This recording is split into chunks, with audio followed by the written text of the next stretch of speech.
You're watching Newsday TV. Thanks for joining us. I'm Ken Bufa. A Bayshore teen and his father have been indicted for a deadly crash that prosecutors say was fueled by alcohol.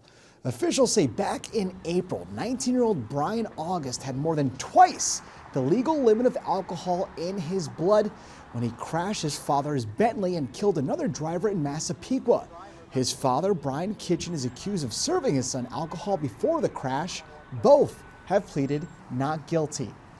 And 10 people were hurt. One of them is in critical condition after flames scorched a Freeport apartment building this morning.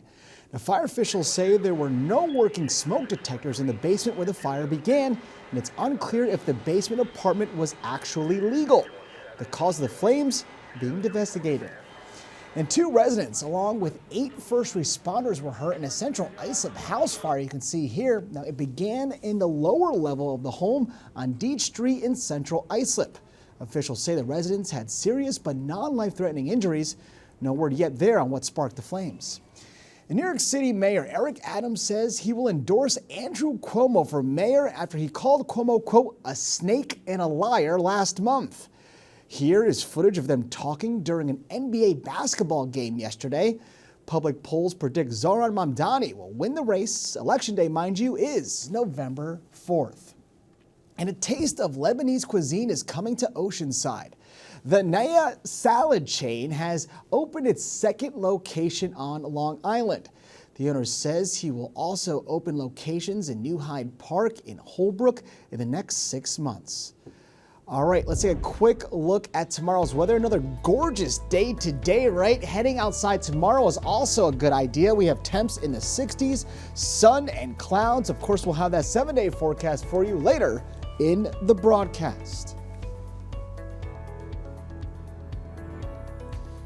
Federal workers across Long Island are expected to miss paychecks because of the government shutdown. Andrew Anger shows us what a local food bank is now doing to help. Mostly fruits and vegetables. Over the years, Rose Voskanarian and her 3 children have volunteered at the Long Island Cares Food Bank. But on Thursday, the 23rd day of the government shutdown, the IRS analyst made the tough decision that she needed some help. Do you ever think you'd be here? No, not at all. Rose is among 100 other government employees who signed up for this emergency food distribution event in Hop Hog. During her career with the federal government, she's been through shutdowns before, but she worries this one will be the worst, since no one in Washington is talking. Never would I thought that we'd be going through this. They've always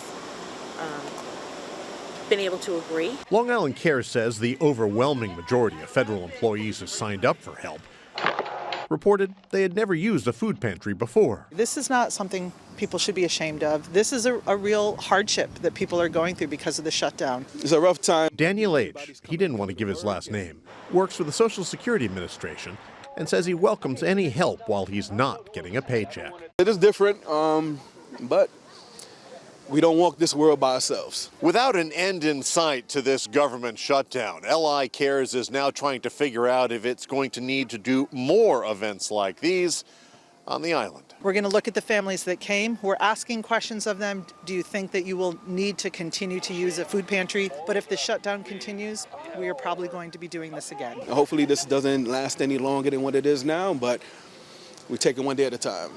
And that's all we can do. In Hop Hog, Andrew Enger, Newsday TV.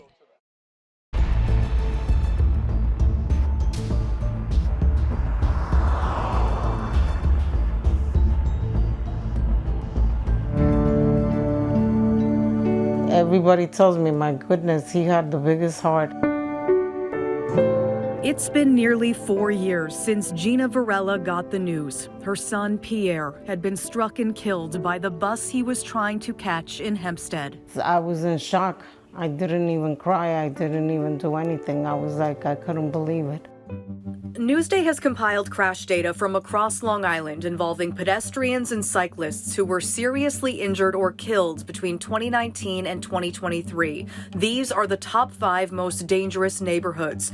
Throughout all of Hempstead Village, there were 86 pedestrians and cyclists killed or seriously injured, the most by far out of any region on the island. In one specific part of the village where Pierre was killed, 24 people were involved in an accident.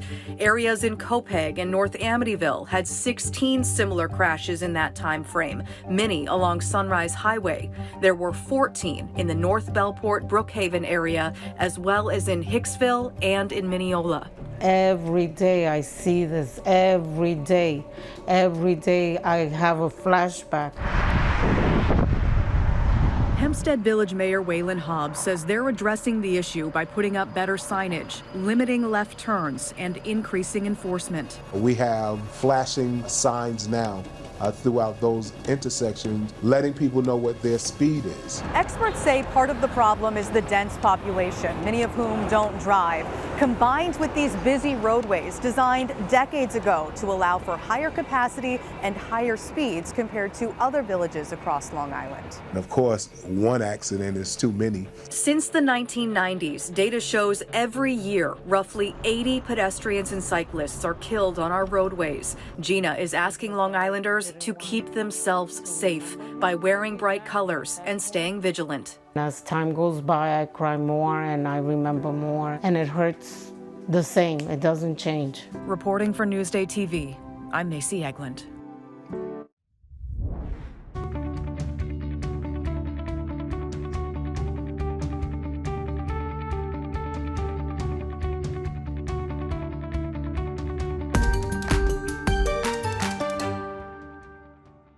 Did you ever think something like this could happen to you? No, that's the crazy thing. Garden City's Kate Brennan was the face of health and wellness, a certified fitness instructor, athlete, lacrosse coach, a social media influencer, and mother of 4. After having our 4th, which was our son, I was having trouble breastfeeding, and towards the end, I was like, something isn't right. I moved my shirt and I felt something. And I mentioned it to one of my doctors, and they're like, oh, you're fine, you're young, you're healthy, don't worry about it. It's probably like a clogged mammary duct. But Kate wasn't fine. She got a mammogram, a biopsy, and 10 days later, the dreaded phone call. The doctor called and said, I'm so sorry to tell you this, and I'm shocked, but you have breast cancer. I actually elected to get a double mastectomy.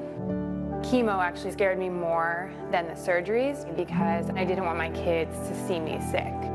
What Kate's kids and community saw during her treatment was her strength, positivity, and passion as she built a business, Neon Lacrosse, to teach girls, including her 3 daughters, mental and physical resiliency on and off the field.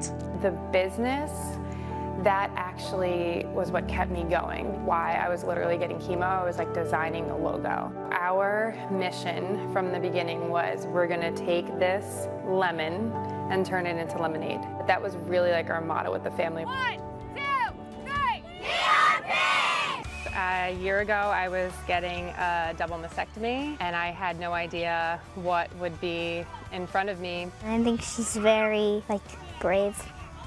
Very hardworking. I was scared, but I knew she was going to be okay because I know that was my mom. Stepping back and looking at this and all the support that we received and seeing my daughters out there, definitely it hits home. What's Up on Long Island is brought to you by Sun Nation Energy, helping Long Island homes and businesses save with solar for over 20 years.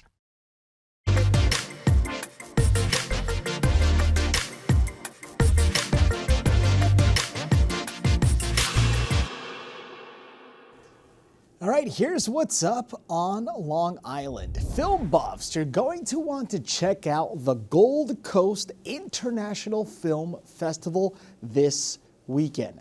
Some of the best independent movies will be screened at venues in Great Neck and Port Washington. You've seen all kinds of movies, but you've never seen anything like the Rocky Horror Picture Show. A cult classic comes to the Suffolk. The Rocky Horror Picture Show is being played twice Saturday night.